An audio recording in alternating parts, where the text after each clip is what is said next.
nikuulize, huko ndani wanauliza maswali gani? Question 3 peke yake. Maswali 3? Wanauliza gani? Unajua mimi ni mgeni sasa. Wanajua hizi wanauliza maswali. La kwanza ni what is a computer? Unajua computer ni nini? What is a computer? Computer ni nini? Electronic device that accepts data and processes it. Electronic device that accepts data and processes it. Ya pili ni what is teamwork? Teamwork. What is teamwork? Ability of people to work together to achieve something. Okay, ya tatu. Mshika hiyo. Ya tatu ni why should we hire you? God Because you are hardworking, obedient na they need you.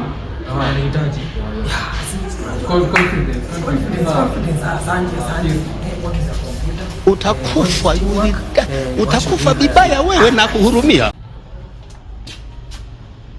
Yes, please have a seat. Oh, thank you. So, what are your names? A computer is an electronic device that stores information, processes it. Tulia, calm down. Yes, sir. Do you even know why you are here?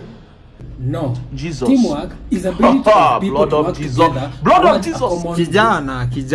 Tulia, calm down. Yes. Are you man? Yes, because I am hardworking, I am determined, and I believe I'm the best person for Acha. Tutakuita, usha qualify. Nimepass. Umepass. Haujaangalia CV yangu. Wewe usha qualify, nitakuita. Nitakuita. Umepita. Nishapita. Pita Karanja, umeshapita. Mtaniita lini? Tutakuita, wewe tukikuita itika. Namba yangu si hamjachukua namba yangu. Namba yako tuko nayo, siko kila mahali kwa mtandao. Oh. Tutakuita, enda. Okay, sawa. Asante.